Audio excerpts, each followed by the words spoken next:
চাচা বাড়িতে আছেন নাকি? এই যে চাচা, ঘরের থেকে একটু বেরোন দেখি। কেডারে এই ভর দুপুরে কি আর এত ডাকাডাকি? চাচা আমরা মানে ওই ছেঁড়া ক্লাব থেকে এসেছিলাম। ও, ছেঁড়া ক্লাবের পোলাপাইন, বলো কিসের জন্য ডাকাডাকি করছিলা? চাচা বলছিলাম যে আমাদের যে পুরনো কবরখানা আছে ওর চারপাশে পাঁচিল তোলা হচ্ছে, আপনি 500 টাকা চাঁদা দিন। বলো কি 500 টাকা? না, আমি 1 টাকাও দিবার পারুম না।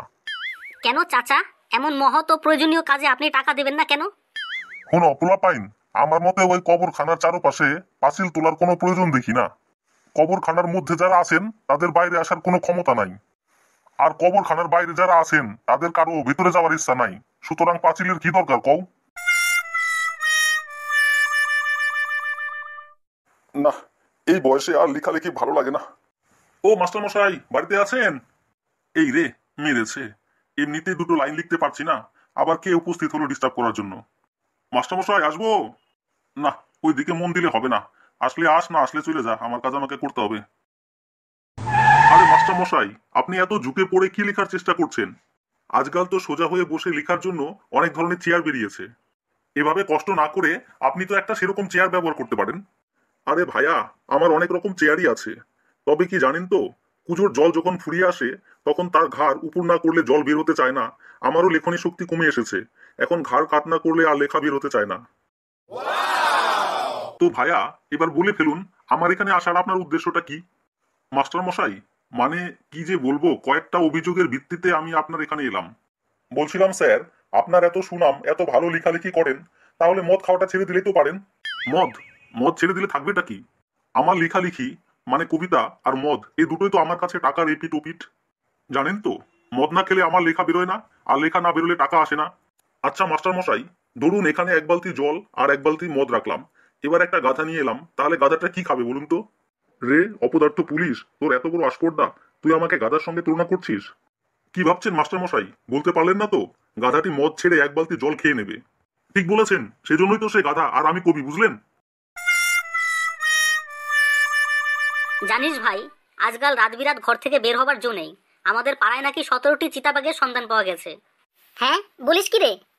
আরে পল্টু, চিতাবাঘ দেখে আর ভয় কি?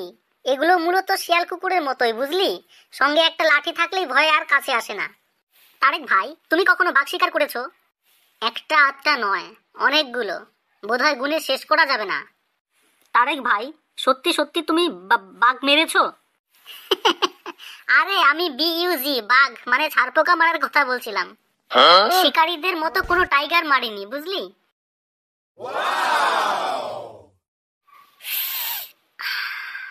এই যে নিমাই, এদিকে এসো তো একটু। আজ্ঞে স্যার, আপনি আমাকে ডেকেছেন? হ্যাঁ, এখানে তো আর কেউ নেই, তোমাকেই বলছিলাম। বলি, তুমি তো এই গ্রামেই বসবাস করো নাকি? হ্যাঁ স্যার, বলতে পারেন আমি এই গ্রামেরই বাসিন্দা। কিন্তু স্যার, আমার নাম তো নিমাই নয়।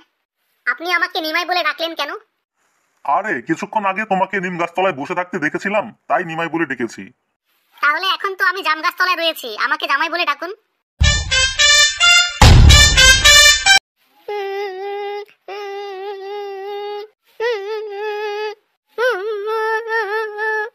বালা, আমাকে এই বাড়িতে সবাই ফুটবল পেয়েছে নাকি? যখন খুশি তখন লাত মারে আমাকে। আরে দাদু ভাই, কি হয়েছে তোমার? তুমি এমন করে কান্নাকাটি করছো কেন? দাদু, বড় দিদি উঠোনে স্লিপ করে চিটপাটাং হয়ে পড়ে গেছে। কি বললা? দিদি ভাই স্লিপ করে চিটপাটাং হয়ে পড়ে গেছে? কিন্তু তুমি কান্নাকাটি করছো কেন? তোমার জায়গায় আমি হলে তো হাসতাম। হ্যাঁ, আমি কি জানি না? দিদি ভাই চিটপাটাং হওয়ার সঙ্গে সঙ্গে আমিও হেসেছিলাম। সঙ্গে সঙ্গে ও আমাকে এসে ফুটবলের মতো লাত মারলো। দাদু, আমি এর বিচার চাই দাদু। সালাম আলাইকুম ভাইজান। ওয়ালাইকুম সালাম। ভাইজান, শুনলাম আপনারা নাকি বাংলা ভাষা ছেড়ে দলে দলে উর্দু শিখতে যাচ্ছেন। হ্যাঁ, যেমন না তো বয়ে থাকুমনি। কিন্তু আমি শুনেছি আপনারা বাংলা ভাষাটাই সঠিকভাবে উচ্চারণ করতে পারেন না, দন্তস্বকে হ উচ্চারণ করেন, আবার উর্দু শিখতে যাচ্ছেন। কোন হালায় কইছে? আমার কাছে নিয়ে আহেন তো।